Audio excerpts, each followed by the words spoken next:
Hello friends, नमस्कार। कैसे आप सब दोस्तों? स्वागत है मेरे चैनल एसबीएम पाठशाला में। फ्रेंड्स, आप स्क्रीन पे देख सकते हैं मंथली करंट अफेयर्स।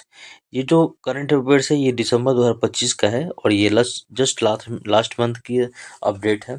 और ये क्रेजी जीके ट्रिक का पीडीएफ है जो अक्षय सर के द्वारा प्रिपेयर है ये चैनल, और इनका बहुत ही इंपॉर्टेंट क्वेश्चन रहता है एग्जामिनेशन व्यू से। तो शुरुआत करते हैं दोस्तों पहला क्वेश्चन से।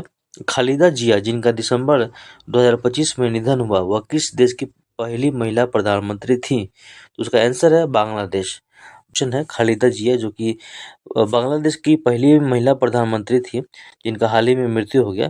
तो उनका बांग्लादेश की प्रधानमंत्री बनी। पहला कार्यकाल 1991 से 1996 संसदीय शासन में प्रणाली की शुरुआत हुई। दूसरा कार्यकाल फरवरी 1996 में। तीसरा 2001 से 2006 तक।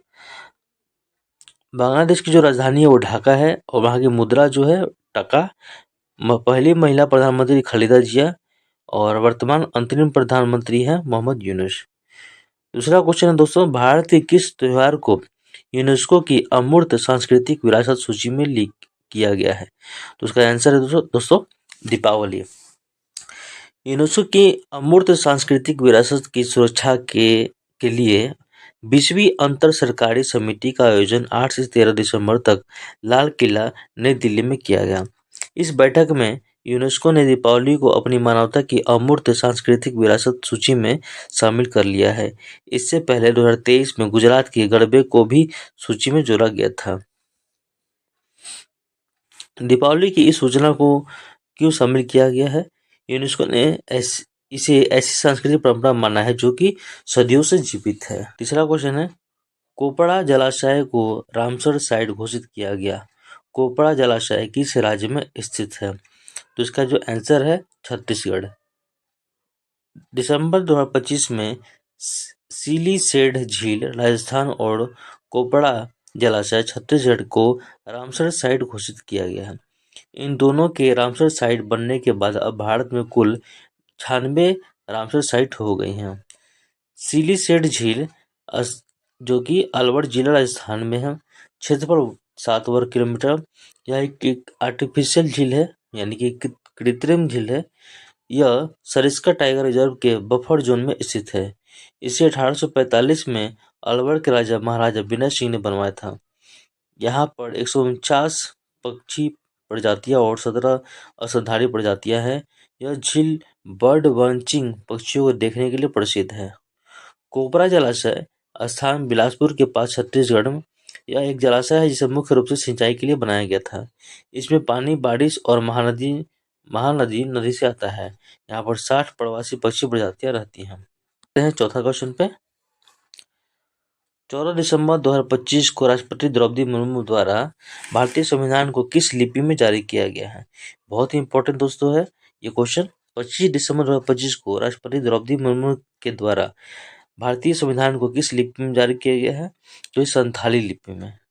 25 दिसंबर 2025 को राष्ट्रपति द्रौपदी मुर्मू ने नई दिल्ली में भारत का संविधान संथाली भाषा में जारी किया।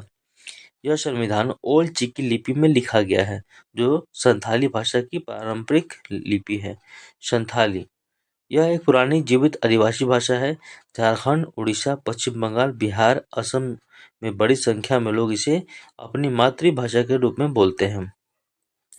ओल्ड चिकी लिपि क्या है? ओल्ड चिकी एक विशेष लिपि है जो कि संथाली भाषा के लिए बनाई गई है। इसे पंडित रघुनाथ मुर्मू ने 1925 में विकसित किया था। इसमें लगभग 30 अक्षर हैं, स्वर और व्यंजन, जो बाएं से दाएं और पढ़ी लिखी जाते हैं। 2025 में ओल्ड चिकी लिपि का शताब्दी वर्ष मनाया गया और इसी उपलक्ष्य में संविधान की संथाली संस्करणों का लॉन्च किया गया। संथाली को 92 संविधान संशोधन अधिनियम 2003 के माध्यम से संविधान की 8वीं अनुसूची में शामिल किया गया था। पांचवा क्वेश्चन है, भारत में हर साल राष्ट्रीय सुशासन दिवस कब मनाया जाता है? तो इसका आंसर है 25 दिसंबर। हर साल भारत में 25 दिसंबर को सुशासन दिवस, गुड गवर्नेंस डे मनाया जाता है। यह दिवस भारत के पूर्व प्रधानमंत्री अटल बिहारी वाजपेयी के जन्म दिवस में मनाया जाता है। इस दिवस की शुरुआत 2014 में की गई थी। इस दिवस का उद्देश्य भारत में सुशासन के सिद्धांतों को बढ़ावा देना है। अटल बिहारी वाजपेयी जन्म 25 दिसंबर 1924 ग्वालियर में मध्य प्रदेश में हुआ था। निधन 16 अगस्त 2018 को हुआ था। Party Bharatiya Janata party. पेशा राजनेता, कवि और लेखक। छठा क्वेश्चन है, चक्रवात दितवाह से प्रभावित क्षेत्रों के पुनर्निर्माण में मदद के लिए भारत ने किस देश को $450 मिलियन की सहायता की घोषणा की है? तो यह श्रीलंका। भारत ने श्रीलंका के लिए $450 मिलियन के राहत पैकेज की घोषणा की है। यह मदद भारत ने चक्रवात दितवाह के द्वारा किए गए नुकसान के लिए है। यह मदद ऑपरेशन सागर बंधु के तहत की जा रही है। इसी के साथ अंतर्राष्ट्रीय मुद्रा कोष IMF ने भी श्रीलंका के लिए $206 मिलियन की आपातकालीन फंड को मंजूरी दे दी है। भारत द्वारा दिया गया राहत पैकेज कुल राशि $450 million, $350 million line of credit कम ब्याज पर। तो इस तरह से श्रीलंका की मदद किया गया है। इंडिया ने मदद किया है। वहाँ पे एक चक्रवात की वजह से वहाँ पर नुकसान हुआ है, इसके कारण से। सातवां से शुरू करते हैं। केंद्र सरकार के अनुसार अरावली पर्वतमाला में कितने प्रतिशत क्षेत्र की खनन की अनुमति दी जाएगी? तो ये तो बहुत ही ट्रेंडिंग पे अरावली पर्वत है। अभी हाल ही में इसके बारे में काफ़ी ज़्यादा विवाद भी हुए हैं। तो इसका जो आंसर है 0.19%। केंद्रीय पर्यावरण मंत्री भूपेंद्र यादव ने अरावली पर्वत में खनन को लेकर चल रहे विवाद पर स्पष्टीकरण दिया है। उनके अनुसार केवल 0.19% क्षेत्र पर ही खनन की अनुमति दी जाएगी। अरावली का कुल क्षेत्रफल 1.47 लाख वर्ग किलोमीटर है, पर केवल 217 वर्ग किलोमीटर पर ही खनन की अनुमति दी जाएगी। विवाद क्या है? सुप्रीम कोर्ट ने हाल ही में केंद्र सरकार की अरावली को लेकर नई परिभाषा को स्वीकार किया है। अरावली पहाड़ी की नई परिभाषा क्या है? नई परिभाषा कहती है कि ऐसे पर्वत जो अरावली जिले में है और उनकी ऊंचाई 100 मीटर या उससे ज़्यादा है, उसे ही अरावली पहाड़ी माना जाएगा। इसी के साथ अरावली रेंज ने उन पहाड़ियों को माना जाएगा जिन पहाड़ियों के बीच 500 मीटर या उससे कम दूरी है। 8वां नंबर क्वेश्चन है, भारत में रोलिंग बजट प्रणाली लागू करने वाला पहला राज्य कौन है? रोलिंग बजट प्रणाली, तो ये है मध्य प्रदेश। सी है आंसर। मध्य प्रदेश भारत का पहला राज्य बना है जिसने रोलिंग बजट के शुरू किया है। इसे पहली बार 26-27 में शुरू किया जाएगा। इसकी घोषणा मध्य प्रदेश के मुख्यमंत्री और वित्त मंत्री जगदीश देवड़ा ने की है। रोलिंग बजट क्या है? रोलिंग बजट एक ऐसा बजट सिस्टम है जिसमें सिर्फ एक साल नहीं बल्कि 3 सालों का बजट बनाया जाता है। यानी अगर सरकार 2026-27 के लिए मुख्य बजट को लॉन्च करेगी तो उसके साथ में 27-28 और 28-29 के लिए अनुमानित बजट भी जारी करेगी। इसके बाद जब 27-28 में मुख्य बजट जारी किया जाएगा तब 28-29 और 29-30 के लिए अनुमानित बजट को जारी किया जाएगा। रोलिंग बजट के क्या फायदे हैं? इससे दीर्घकालिक योजना लॉन्ग टर्म प्लानिंग में मदद मिलती है, क्योंकि सरकार आगे की 2-3 साल की योजना पहले से कर पाती है। बजट और बेहतर होगा क्योंकि हर साल मुद्रास्फीति विकास राजस्व बदलता रहता है, जिसके कारण हर साल बजट में संशोधन किया जा सकेगा। 9वां नंबर क्वेश्चन है, ऑस्ट्रेलिया के बॉन्डी बीच पर हनुक्का त्योहार मनाने वाले लोगों पर आतंकी हमला हुआ। यह त्योहार किस समुदाय द्वारा मनाया जाता है? तो यह यहूदी के द्वारा मनाया जाता है। तो ये बहुत अभी हम लोगों ने न्यूज में भी देखा था, यहूदी के ऊपर कुछ लोगों ने मतलब कि गोलियों से वार किया था। 14 दिसंबर 2025 को सिडनी ऑस्ट्रेलिया में स्थित बॉन्डी बीच पर आतंकवादी हमला हुआ। यह हमला हनुक्का उत्सव के दौरान हुआ और इससे लगभग 15 लोगों की मृत्यु हुई है। हनुक्का त्योहार यहूदी समुदाय के द्वारा मनाया जाता है। 2025 में इस त्योहार को 14 दिसंबर से 22 दिसंबर तक मनाया गया। 10वां क्वेश्चन है, फिल्म फेयर OTT अवार्ड 2025 में बेस्ट सीरीज का अवार्ड किसे दिया गया है? तो इसका आंसर है A, black warrant. Filmfare OTT award 2025 का आयोजन 15 दिसंबर को मुंबई में किया गया था। इसमें ब्लैक वारंट ने सर्वश्रेष्ठ सीरीज का पुरस्कार जीता है। 11 नंबर का क्वेश्चन पे आते हैं, प्रेस क्लब ऑफ इंडिया की पहली महिला अध्यक्ष किसे नियुक्त किया गया? 11 नंबर क्वेश्चन है, प्रेस क्लब ऑफ इंडिया की पहली महिला अध्यक्ष किसे नियुक्त किया गया है? तो इसका आंसर है संगीता बरुआ पीसा रोटी। संगीता बरुआ पीसा रोटी प्रेस ऑफ इंडिया की पहली महिला अध्यक्ष। तो इसका आंसर है संगीता बरुआ पीसा रोटी। संगीता बरुआ पीसा रोटी को press club of India PCI का अध्यक्ष बनाया गया है। इसके साथ ही वह पीसीआई की पहली महिला अध्यक्ष बन गई हैं। FIFA men's player of the year 2025 का पुरस्कार किसे दिया गया है? तो इसका आंसर है उस्मान डेम्बेले डी है इसका answer, Ousmane Dembele. The best FIFA football award 2025 का आयोजन 16 दिसंबर को दोहा कतर में किया गया था। राम सुतार जिनका दिसंबर 2025 में निधन हुआ है, यह किस क्षेत्र से संबंधित है? मूर्तिकला। तो United nation commissioner for refugee का नया अध्यक्ष किसे नियुक्त किया गया है? तो इसका आंसर है बरहाम सलीह को संयुक्त राष्ट्र शरणार्थी उच्चायुक्त का नया प्रमुख नियुक्त किया गया है। बरहाम सलीह इराक से संबंधित है। 2006 से 2009 तक इराक के उप प्रधानमंत्री रह चुके हैं। प्रधानमंत्री मोदी को ओमान के द्वारा सर्वोच्च नागरिक राष्ट्रीय पुरस्कार से सम्मानित किया गया। प्रधानमंत्री मोदी को अब तक कुल कितने अंतर्राष्ट्रीय पुरस्कार प्राप्त हो चुके हैं? तो उसका आंसर है 29 इंटरनेशनल गिफ्ट्स उनको मिल चुके हैं प्रधानमंत्री मोदी को। 20 नंबर क्वेश्चन है, पर्यावरण मंत्रालय ने दुलहस्ती स्टेज 2 जल विद्युत परियोजना का मंजूरी दी है। यह किस नदी पर बनाई जा रही है? तो यह बनाई जा रही है चिनाब नदी पर। 17 नंबर क्वेश्चन है, वर्ष 2026 में जैव विविधता पर संयुक्त राष्ट्र सम्मेलन CBD COP17 की मेजबानी कौन सा देश करेगा? तो यह है अर्मेनिया ने अक्टूबर 2026 में होने वाले जैव विविधता पर संयुक्त राष्ट्र सम्मेलन COP17 के लिए अपने आधिकारिक लोगो और नारे का अनावरण किया है। यह सम्मेलन अर्मेनिया की राजधानी येरेवन में आयोजित किया जाएगा। इसके लोगो येरेवन ब्लू बटरफ्लाई है। नारा टेकिंग एक्शन फॉर नेचर। इसके बाद 18 नंबर क्वेश्चन पढ़ते हैं यहाँ से, फीडे वर्ल्ड रैपिड चैंपियनशिप 2025 का विजेता कौन बना? इसका आंसर है मैग्रेस कार्लसन। कतर में आयोजित फीडे वर्ल्ड कप चैंपियनशिप 2025 के विजेता नॉर्वे के मैग्रेस कार्लसन बने हैं। यह कार्लसन का छठा वर्ल्ड रैपिड खिताब है। इसके साथ ही उन्होंने अपने करियर का कुल 19वां वर्ल्ड चैंपियनशिप खिताब जीता है। महिला श्रेणी में रूस के अलेक्जेंड्रा गोर्याकिना विजेता बनी। अर्जुन एरिगेसन ने पुरुष वर्ग में कांस्य पदक जीता। केनेडो हम्पी ने महिला वर्ग के कांस्य पदक अपने नाम किया। उसके बाद 19 नंबर क्वेश्चन पढ़ते हैं। 19 नंबर 2026-29 के लिए BWF एथलीट आयोग का चेयरपर्सन किस भारतीय खिलाड़ी को नियुक्त किया गया है? तो इसका आंसर है PV सिंधु। PV सिंधु को 2026 से 2029 के कार्यकाल के लिए BWF एथलीट आयोग का अध्यक्ष नियुक्त किया गया है। इससे पहले उन्हें इस आयोग का सदस्य बनाया गया था और अब उन्हें अध्यक्ष भी नियुक्त किया गया है। PV सिंधु इससे पहले भी 2017 से 25 तक इसकी सदस्य रह चुकी हैं। BWF एथलीट आयोग क्या है? यह बैडमिंटन वर्ल्ड फेडरेशन की एक सलाहकार संस्था है। यह BWF को अलग अलग विषयों पर बैडमिंटन खिलाड़ियों को विचार देने का काम करती है। 20 नंबर क्वेश्चन पढ़ते हैं यहाँ से,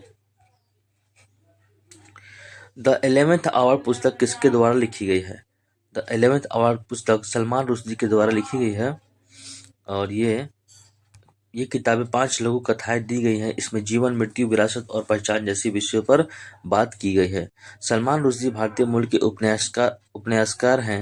नागरिकता यूके और अमेरिका की नागरिकता है। पुरस्कार इनको बुंका पुरस्कार, Dayton peace prize, lifetime achievement award और ये 4 पुस्तकें हैं जो इन्होंने अपना लिखा है। Knife, meditation after an attempt murder, the satanic versus Midnights children, Shalimar the clown. 21 number का क्वेश्चन है, खेलो इंडिया यूनिवर्सिटी गेम्स 2025 के मेडल टैली में किस विश्वविद्यालय ने शीर्ष स्थान प्राप्त किया है? इसका आंसर है चंडीगढ़ विश्वविद्यालय। खेलो इंडिया यूनिवर्सिटी गेम्स 2025 का आयोजन 24 नवंबर से 5 दिसंबर तक राजस्थान में किया गया। यह खेलो इंडिया यूनिवर्सिटी गेम्स का 5वां संस्करण था। इसमें चंडीगढ़ विश्वविद्यालय ने कुल 67 पदक जीतकर शीर्ष स्थान प्राप्त किए हैं। 22 नंबर क्वेश्चन पढ़ते हैं आगे। पहला फीफा शांति पुरस्कार किसे दिया गया है? तो इसका आंसर है डोनाल्ड ट्रंप को। डोनाल्ड ट्रंप को पहला फीफा पीस प्राइज दिया गया है। यह पुरस्कार डोनाल्ड ट्रंप को दुनिया में शांति और एकता बढ़ाने के लिए दिया गया है। यह पुरस्कार उन्हें 5 दिसंबर 2025 को वाशिंगटन डीसी में आयोजित 2026 विश्व कप ड्रॉ में दिया गया है। फीफा शांति पुरस्कार यह एक अंतर्राष्ट्रीय पुरस्कार है और इसे हर साल दिया जाएगा।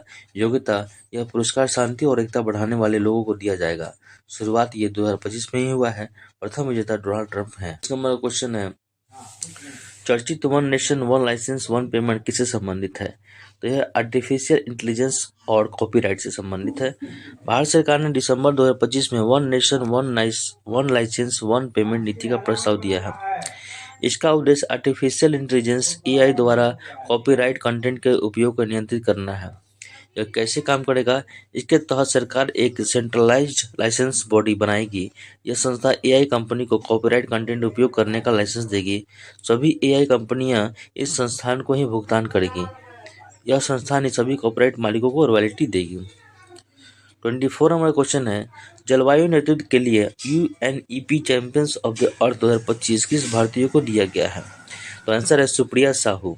10 दिसंबर को संयुक्त राष्ट्र पर्यावरण कार्यक्रम UNEP ने अपने चैंपियंस ऑफ द अर्थ 2025 की घोषणा कर दी है। यह पुरस्कार संयुक्त राष्ट्र के द्वारा दिए जाने वाले सबसे बड़े पर्यावरण पुरस्कार है। तो 25 नंबर क्वेश्चन है यहाँ पर, दिसंबर 2025 में विपक्ष द्वारा जस्टिस GR स्वामीनाथन पर महाभियोग का प्रस्ताव लोकसभा अध्यक्ष को सौंपा गया था। जस्टिस GR स्वामीनाथन किस हाईकोर्ट के जज हैं? इसका आंसर है मद्रास हाईकोर्ट। इंडिया गठबंधन के 167 सांसदों ने लोकसभा अध्यक्ष ओम बिरला को जज GR स्वामीनाथन के खिलाफ महाभियोग नोटिस जमा किया है। यह महाभियोग जज GR स्वामीनाथन के द्वारा कर्थगई दीपम लैंप को लेकर दिए गए निर्णय को लाया गया है। इंडिया एयरलाइंस का कहना है कि उनके निर्णय से सांप्रदायिक तनाव बढ़े हैं। पूरा विवाद क्या है? तमिल लोगों द्वारा कर्थगई दीपम त्योहार मनाया जाता है। इसे त्योहार का प्रकाश का पर्व भी कहा जाता है। इससे सबसे ऊंची जगह पर दीपक जलाया जाता है। मदुरई के पास थिरुपुरनकुंड्रम पहाड़ी है। इस पहाड़ी पर सुब्रह्मण्यम स्वामी मंदिर है और इसके पास ही सिकंदर बादुशाह दरगाह है। सुब्रह्मण्यम स्वामी मंदिर के दीपोत्थान दीपक जलाने का खंभा पर दीपक जलाने की परंपरा है, जिसे लेकर हमेशा विवाद रहता है क्योंकि यह दीपथुन मस्जिद के पास है। जस्टिस स्वामीनाथन ने इस पीरियड पर दीपक जलाने की अनुमति दी है। इसके बाद इंडिया ब्लॉक के 167 सांसदों ने जस्टिस स्वामीनाथन के खिलाफ महाभियोग नोटिस दिया है। 26 नंबर का क्वेश्चन है, पेंड्रू खादी को हाल ही में GI टैग दिया गया। पेंड्रू खादी किस राज्य से संबंधित है? तो इसका आंसर है आंध्र प्रदेश। आंध्र प्रदेश की पेंड्रू खादी को GI टैग दिया गया है। यह खादी आंध्र प्रदेश के श्रीकाकुलम जिले के छोटे से गांव पेंड्रू में बनाई जाती है। GI टैग भौगोलिक सांकेतिक रजिस्ट्री के द्वारा दिया गया है, जो कि केंद्रीय वाणिज्य और उद्योग मंत्रालय के अंतर्गत आता है। पेंड्रू खादी क्या है? एक तरह की खादी है जिसमें हाथों से बनाया जाता है। इसे अपने उच्च धागे, बारीकीपन, टिकाऊपन और बनावट के लिए जाना जाता है। इस खादी के अंतर्राष्ट्रीय बाजारों में भी निर्यात किया जाता है। और 26 के लिए ब्रिक्स की अध्यक्षता किसे सौंपी गई है? तो यह है भारत को 2026 के लिए ब्रिक्स का अध्यक्ष बनाया गया है। भारत को यह अध्यक्षता ब्राजील के द्वारा दी गई है, जो कि 2025 की अध्यक्षता था। ब्रिक्स 11 देशों का एक अंतर्राष्ट्रीय समूह है। यह व्यापार, अर्थव्यवस्था और ग्लोबल चेन पर वार्ता और सहयोग बढ़ाने के लिए बनाया गया था। संयुक्त राष्ट्र भ्रष्टाचार निरोधक सम्मेलन की COP11 का आयोजन कहाँ किया गया? तो इसका है जो दोहा, कतर में। संयुक्त राष्ट्र भ्रष्टाचार निरोधक सम्मेलन UNCSC के COP11 का आयोजन दोहा, कतर में 15 से 19 दिसंबर 2025 तक किया गया था। बस इतना ही समझते हैं इसके बारे में। 29 नंबर क्वेश्चन पढ़ते हैं यहाँ से। केंद्रीय मंत्री मनोहर लाल ने सुबनसिरी लोअर जल विद्युत परियोजना की 250 मेगावाट की दूसरी यूनिट का उद्घाटन किया है। यह परियोजना किस राज्य में स्थित है? तो यह परियोजना आपका स्थित है, आपका एक मिनट यहाँ पर है, अरुणाचल प्रदेश में। केंद्रीय बिजली, आवास और शहरी मामले के मंत्री श्री मनोहर लाल ने आभासी माध्यम में यूनिट 2 का उद्घाटन किया है। 30 नंबर क्वेश्चन है, चर्चा में रहा काशीवाजा के कारीवा परमाणु ऊर्जा संयंत्र किस देश में स्थित है? जब इसका आंसर है जापान। काशीवाजाकी कारीवा परमाणु ऊर्जा संयंत्र जापान में स्थित है। दुनिया का सबसे बड़ा परमाणु ऊर्जा संयंत्र है। जापान ने इस प्लांट को फिर से शुरू करने की घोषणा की है। 2011 में भूकंप और सुनामी के कारण जापान का फुकुशिमा दाइची संयंत्र क्षतिग्रस्त हो गया था। फुकुशिमा हादसे के बाद जापान में 54 रिएक्टर को बंद कर दिया गया था। 31 नंबर क्वेश्चन पढ़ते हैं।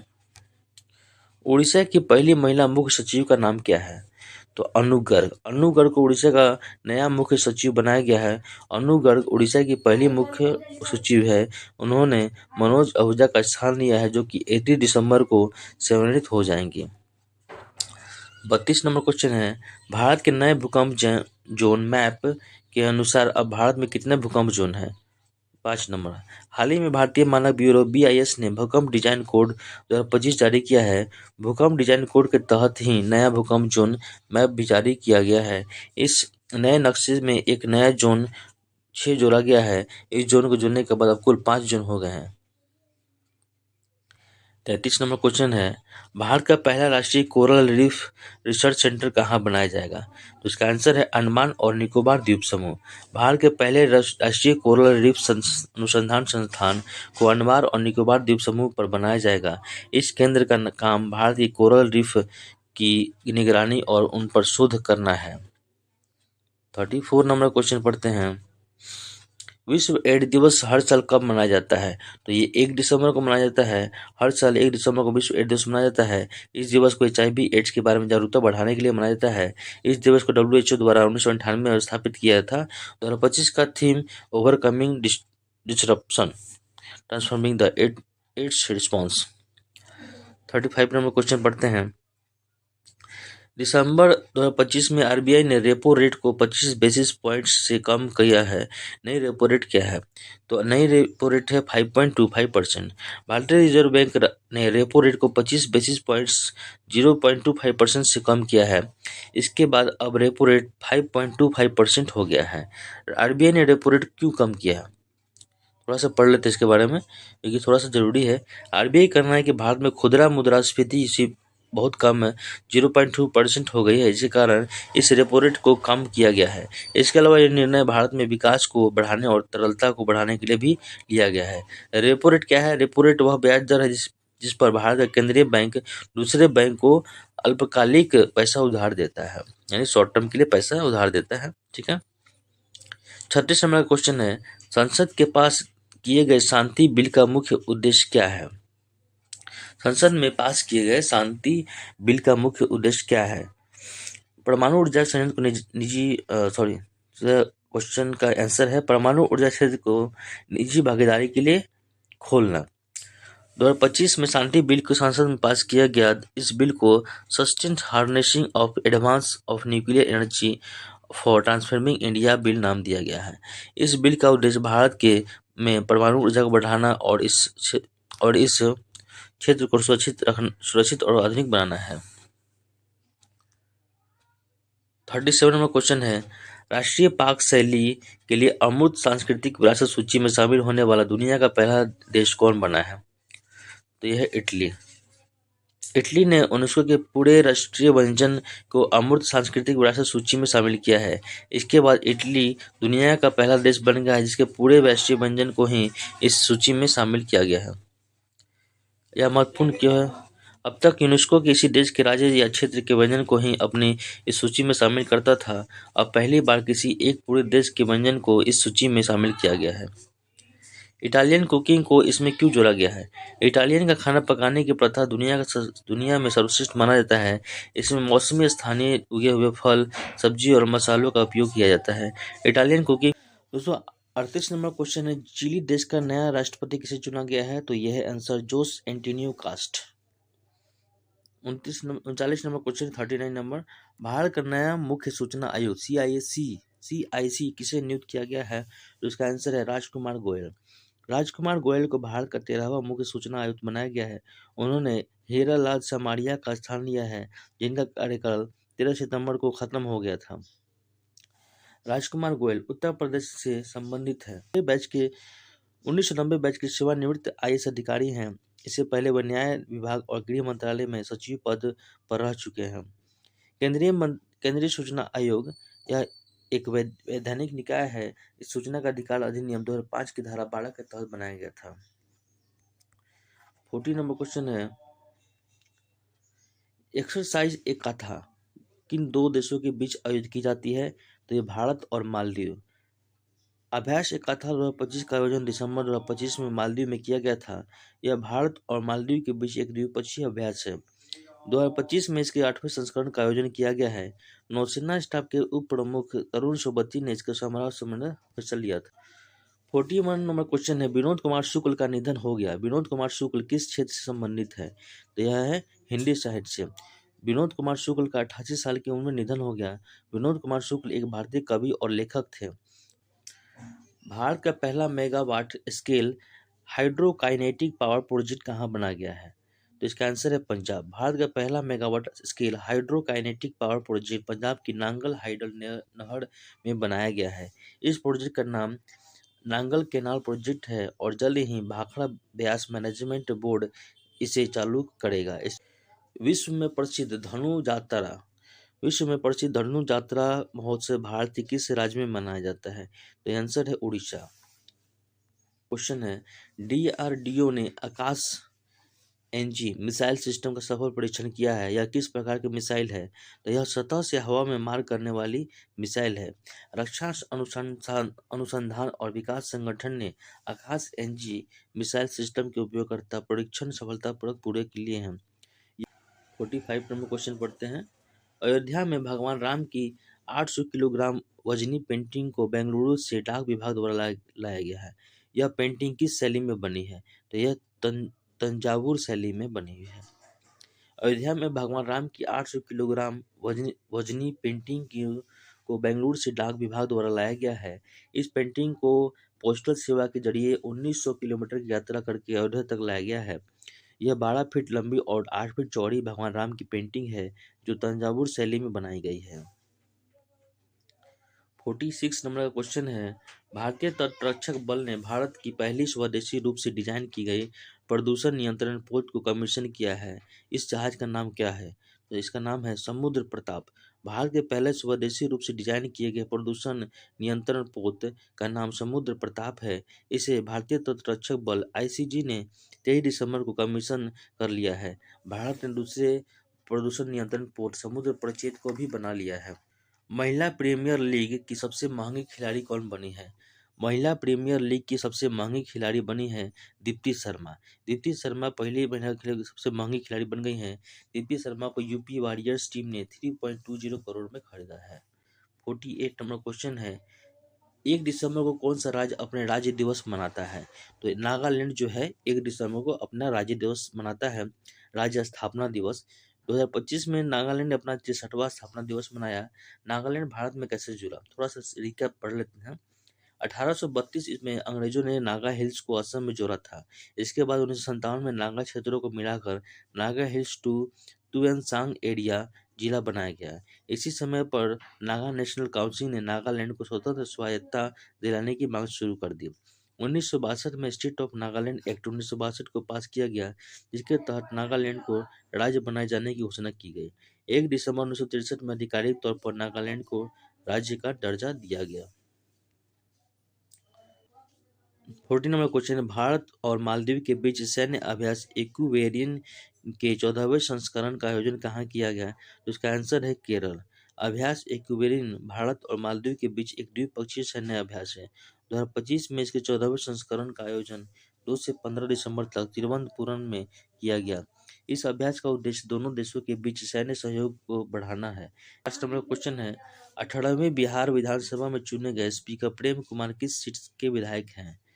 तो इसका आंसर है गया। दिसंबर 2025 में बिहार विधानसभा के लिए स्पीकर के चुनाव किए गए हैं। इसमें प्रेम कुमार को सर्वसम्मति से बिहार विधानसभा का स्पीकर चुना गया है। 51 नंबर का क्वेश्चन है, भारत में नेशनल पॉपुलेशन कंट्रोल डे हर साल कब मनाया जाता है?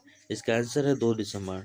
भारत में हर साल 2 दिसंबर को राष्ट्रीय प्रदूषण नियंत्रण दिवस कब मनाया जाता है? यह दिवस भोपाल गैस त्रासदी 1948 की याद में मनाया जाता है। 42 नंबर का क्वेश्चन है, दुनिया का सबसे बड़ा भगवान राम का स्टेचू कहाँ बनाया गया है? इसका आंसर है गोवा।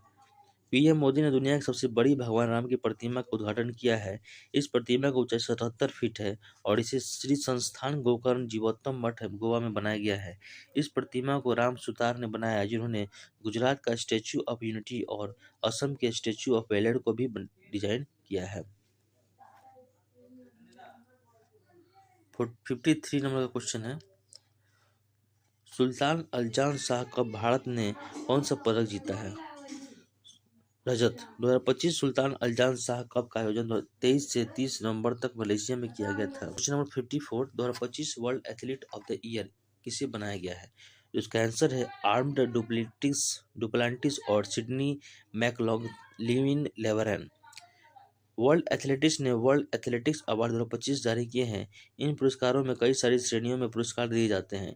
इनमें सबसे महत्वपूर्ण और प्रसिद्ध पुरस्कार एथलीट ऑफ द ईयर पुरस्कार है।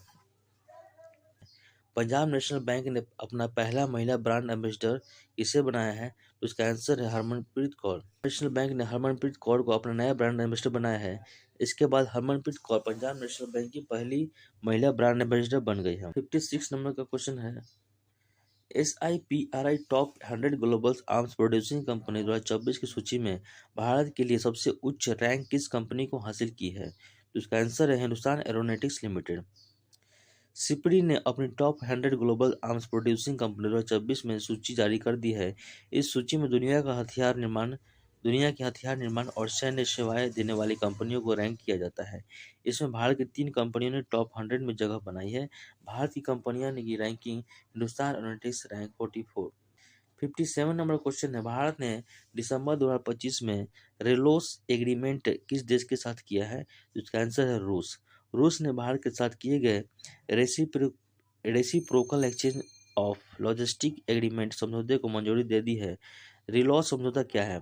यह दो देशों के बीच एक सैन्य रसद समझौता होता है। 58 नंबर क्वेश्चन है, विश्व मृदा दिवस का थीम क्या है?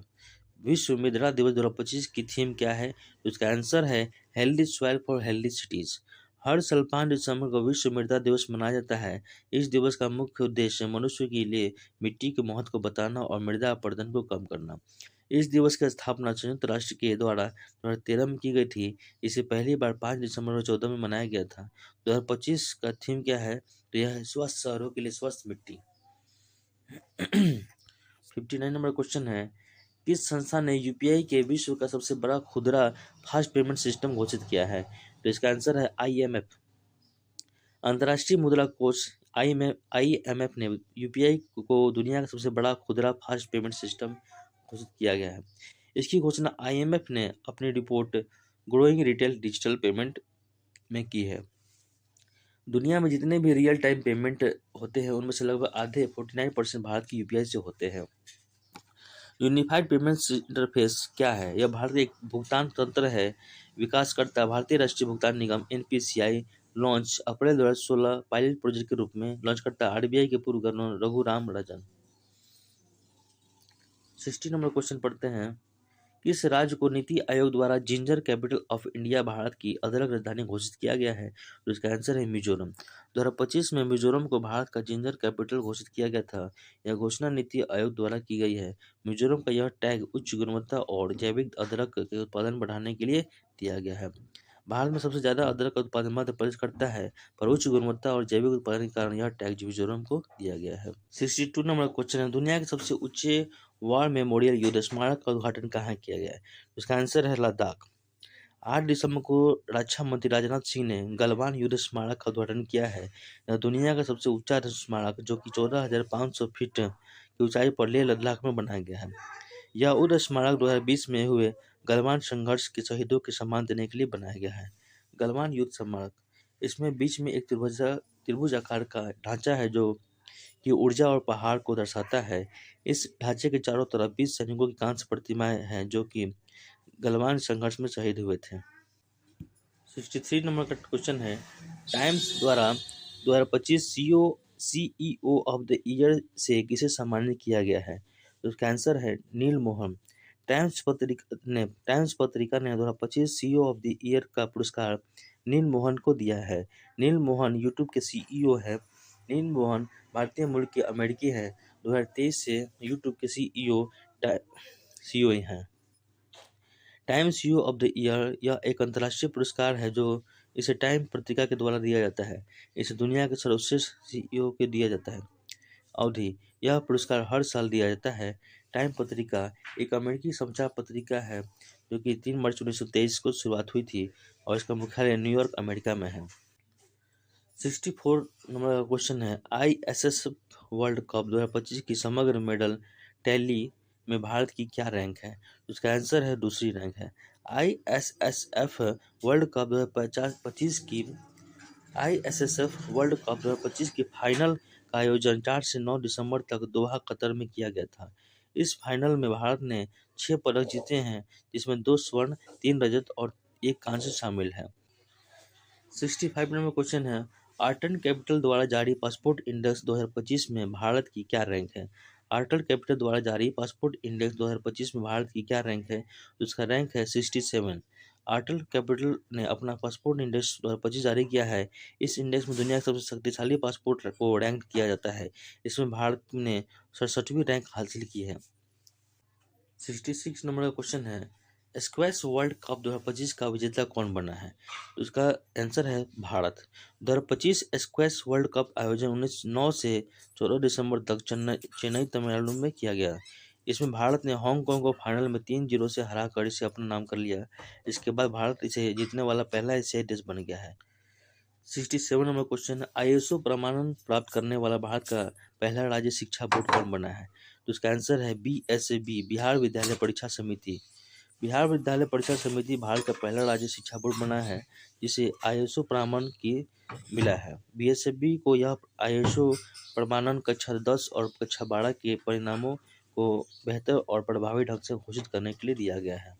68 नंबर क्वेश्चन है, भारत और संयुक्त अरब अमीरात के बीच डेजर्ट साइक्लोन अभ्यास का आयोजन कहाँ किया गया? तो इसका आंसर है अबू धाबी। अभ्यास डेजर्ट साइक्लोन 2 का आयोजन 18 से 30 दिसंबर तक अबू धाबी, UAE में किया गया। 69 नंबर क्वेश्चन है, 2025 WTA player of the year पुरस्कार किसने जीता है? इसका आंसर है अरियाना साबालेंका। 2025 का WTA player of the year का पुरस्कार अरियाना साबालेंका को दिया गया है। WTA अवार्ड्स महिला टेनिस संघ के द्वारा एक सीजन में सर्वश्रेष्ठ प्रदर्शन के लिए दिए जाते हैं। 2025 WTA पुरस्कार विजेता player of the year Aryna Sabalenka Belarus को दिया गया है। झारखंड ने किस टीम को हराकर सैयद मुश्ताक अली ट्रॉफी 2025 अपने नाम की है? तो यह है हरियाणा। सैयद मुश्ताक अली ट्रॉफी 2025 का आयोजन 26 नवंबर से 18 दिसंबर तक किया गया। इसमें झारखंड ने हरियाणा को हराकर अपना पहला खिताब जीता। सैयद मुश्ताक अली ट्रॉफी के बारे में पढ़ते हैं। भारत की एक घरेलू T20 प्रतियोगिता है। इसे भारत के टेस्ट क्रिकेटर सैयद मुश्ताक अली के नाम पर रखा गया है। अवधि हर साल किया जाता है और टीमों की संख्या 38 है। पहला संस्करण 2006-2007 में हुआ था। 71 नंबर क्वेश्चन है, चर्चित हैरान द्वीप किस देश का हिस्सा है? तो यह चीन देश का हिस्सा है। हैरान द्वीप एक चीनी प्रांत है। हाल ही में 71 नंबर का क्वेश्चन है, चर्चित हैनान द्वीप किस देश का हिस्सा है? तो हैनान द्वीप चीनी प्रांत का हिस्सा है। हाल ही में चीन ने इसे पूरे देश द्वीप के विशेष सीमा शुल्क पर्यवेक्षण क्षेत्र घोषित कर दिया है। हैनान द्वीप दुनिया का सबसे बड़ा मुक्त व्यापार बंदरगाह है। 2 नंबर क्वेश्चन है, 2025 फीफा अरब कप का खिताब किसने जीता है? तो इसका आंसर है मोरक्को। 2025 फीफा अरब कप का आयोजन 1 से 18 दिसंबर तक कतर में किया गया था। इसमें मोरक्को ने जॉर्डन को 3-2 से हराकर इसे अपने नाम किया गया है। 73 नंबर क्वेश्चन पढ़ते हैं, SSB ने अपना 62वां स्थापना दिवस मनाया। SSB का स्थापना कब किया गया था? तो इसका आंसर है 20 दिसंबर 1963 को। 24 नंबर क्वेश्चन है, 2025 टर्नर प्राइज किसने जीता है? तो इसका आंसर है ननेला कालू। ननेला कालू को 2025 टर्नर प्राइज से सम्मानित किया गया है। यह पुरस्कार उनकी मूर्तियों और ड्राइंग के लिए दिया गया है। 75 नंबर क्वेश्चन है, 2025 एशियन यूथ पैरा गेम्स की फाइनल मेडल टैली में भारत की क्या रैंक रही? इसका आंसर है 7वां स्थान रहा। एशियन यूथ पैरा गेम्स का आयोजन दुबई, संयुक्त अरब अमीरात में किया गया था। भारत ने फाइनल मेडल टैली में 7वां स्थान प्राप्त किया है। भारत ने कुल 102 पदक जीते हैं, जिसमें 36 स्वर्ण, 28 रजत और 38 कांस्य पदक है। 76 नंबर क्वेश्चन है, पहली बार आयोजित खेलो इंडिया ट्राइबल गेम्स के मॉस्कट सुमंगर का नाम क्या है? तो इसका आंसर है मोरवीर। पहली खेलो इंडिया ट्राइबल गेम 2026 का आयोजन 14 फरवरी से बिलासपुर छत्तीसगढ़ में किया गया जाएगा। इसका उद्देश्य जनजातीय क्षेत्र में खेलों को बढ़ाना है। इसे युवा मामले और खेल मंत्रालय द्वारा आयोजित किया जाएगा। आया होगा तो आप लोग मेरे चैनल को सब्सक्राइब कीजिए, लाइक कीजिए और बने रहे हमारे साथ, ताकि मैं इस तरह के अपडेट्स देता रहूँ। थैंक यू दोस्तों, बाय।